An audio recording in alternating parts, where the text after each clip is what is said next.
দ্বিতীয় শ্রেণীর ছেলেমেয়েরা, তোমরা আমার বই বলে যে বই পেয়েছো সেই বইয়ের আজকে দেখো 16 পৃষ্ঠা।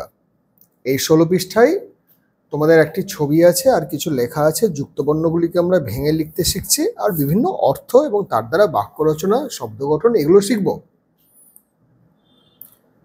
তাহলে আজকে একবার পড়ো। ছবিটা দেখো, ভোরবেলার আকাশ, পূব আকাশ, তাতে সূর্য উঠছে। পূব আকাশ কিনা বোঝা যাচ্ছে না এখানে, কিন্তু সূর্য তো উঠছে পূব আকাশেই। আর পাখি সব তার নিজের বাসার থেকে বেরিয়েছে খাবারের খোঁজে। ফুল ফুটেছে, জঙ্গল, ঘাস, গাছ, খুব সুন্দর মনোরম একটা পরিবেশ। তাহলে আমি একবার রিডিং পড়ছি, তারপর যা যা কিছু মানে এবং যেগুলো বোঝানো সেগুলো সব করাবো। ভোরের আকাশে, আগে একবার পড়ে নেই। ভোর হলে আকাশের ধ্যান ভাঙে। দেখো, আকাশের ধ্যান কেমন করে ভাঙে? আমরা ধ্যান যখন করি তখন চোখ বুজে ধ্যান করি। তাহলে চোখ বুজে ধ্যান করলে দেখো আমার চোখের সামনেটা সবটাই কালো হয়ে যাচ্ছে। মাথার মধ্যে যে চিন্তা ভাবনাগুলো থাকছে সেগুলো ছাড়া সবটাই কালো। তাহলে রাত্রি আকাশও কালো। এবার যখনই সূর্য উঠছে তখনই চারিদিক আলোয় আলোময় হয়ে উঠছে। তাহলে তোমার যখন ধ্যান ভঙ্গ হয় তখন তুমি চোখের সামনে সমস্ত কিছু দেখতে পাও।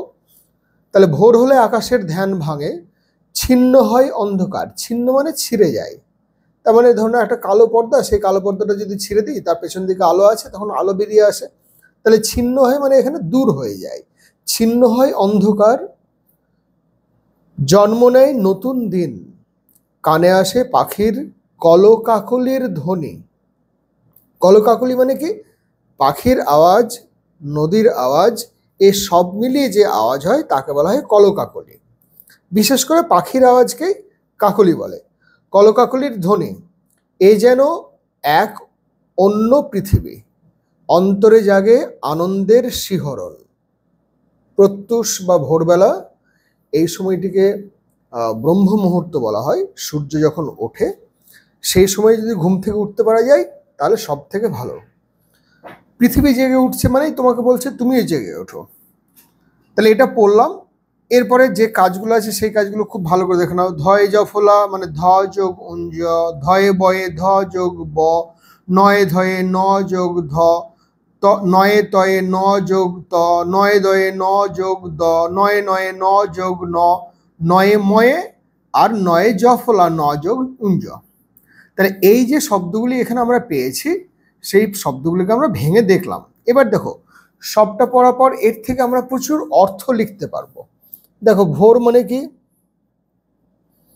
ভোর মানে প্রভাত,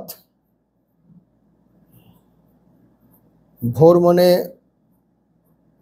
উষা, ভোর মানে প্রত্যুষ।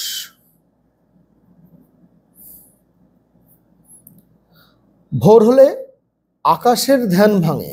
আকাশ, আকাশের অর্থ গগন। খ, খ মানেও আকাশ। খেচর, আকাশে ওড়ে যে, আকাশে চড়ে যে, আকাশে ওড়ে যে পাখিকে খেচর বলা হয়। গগন, খ, নভ, আবার ন ভয়ে ওকারও হয়, নভ। আর কি হবে? অম্বর। এগুলো মানে হচ্ছে আকাশ। ধ্যান ভাঙে, ধ্যান মানে কি? ধ্যান মানে হচ্ছে মগ্নতা।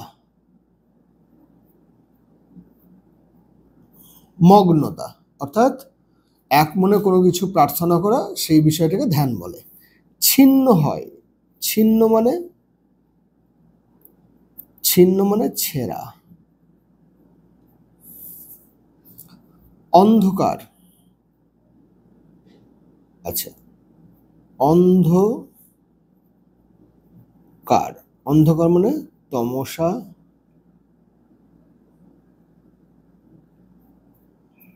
তমসার থেকে তামসিক বলে। যে মানুষের মনের মধ্যে অন্তরে শিক্ষা নেই, খালি পাপ ভরা, তাদের দিকে তামসিক বলে। তাহলে অন্ধকার মানে আলোহীন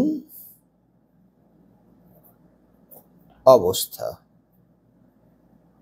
আলোর বিপরীত হচ্ছে অন্ধকার। জন্ম নেয় নতুন দিন। জন্ম মানে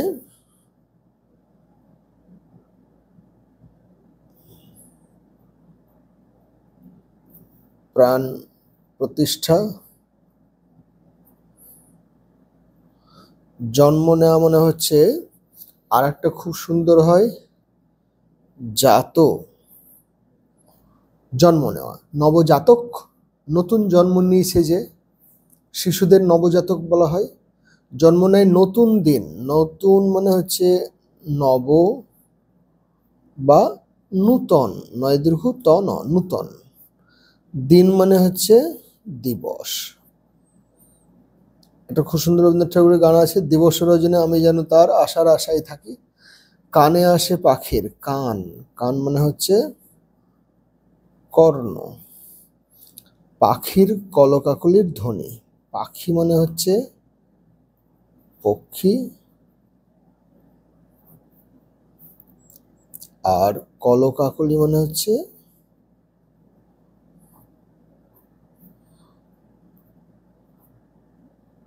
পাখির ডাক বা কুজন। এই জন্য এক অন্য পৃথিবী, অন্য মানে পৃথক, পৃথক বা আলাদা। হাতের লেখা একটু খারাপ হচ্ছে, তাড়াতাড়ি করছে বলে। পৃথিবী, পৃথিবী মানে আমি অনেকবার লিখে দিয়েছি। পৃথিবী মানে হচ্ছে ধরা,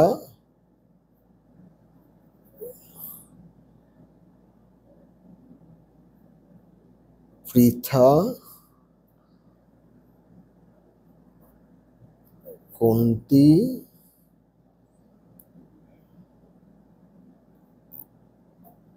ভূ,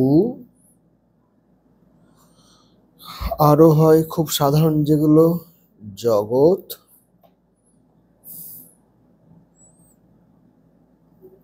পৃথ্বী।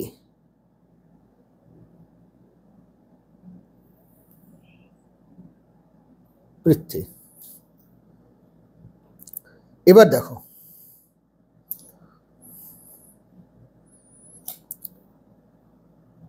অন্তরে জাগে আনন্দের শিহরণ, অন্তর, অন্তর মানে ভেতর, মন, হৃদয়, এগুলোকে অন্তর বোঝানো হয়। শিহরণ, শিহরণ মানে কাঁপুনি, কাঁপুনি বা কম্পন।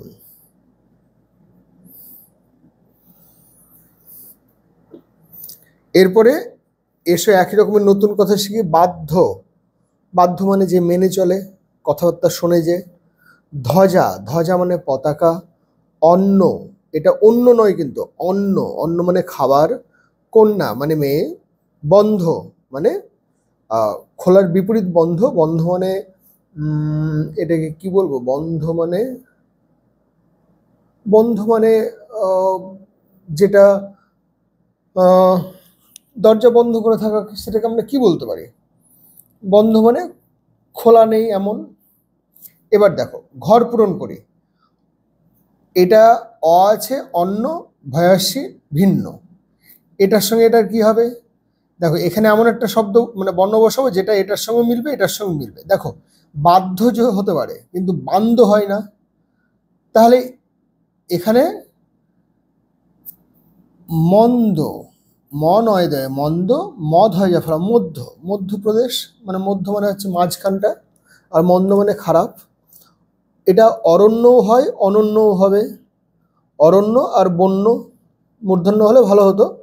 আর এটা আনন্দ, আ ন নয় দয়ে, আর এটা হচ্ছে নন্দন, নন্দন মানে স্বর্গ, নন্দন কানন, স্বর্গের যে বাগান তাকে নন্দন কানন বলে।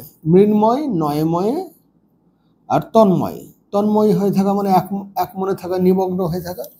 তাহলে এই জিনিসগুলো আমাদের সবটা পড়তে হবে এবং তার অর্থগুলোকে জানতে হবে, বাক্যের প্রয়োগ কীরকম করে হয় সেগুলোকে আমাকে জানতে হবে।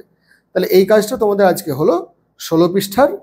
তোমাদের এই সামনের মাসের দিকে যে ইউনিট টেস্ট হবে জুন জুলাই মানে আগস্ট মাসের দিকে, সেই আগস্ট মাসের দিকে এই 16 পৃষ্ঠা পর্যন্তই হওয়ার কথা। এরপরে এটা আবার তৃতীয় পার্বিক পরীক্ষার থেকে মানে তৃতীয় পার্বিক পরীক্ষা যেটা সেখান থেকে চলে, কিন্তু আমরা আস্তে আস্তে সবটাই শেষ করে নেব।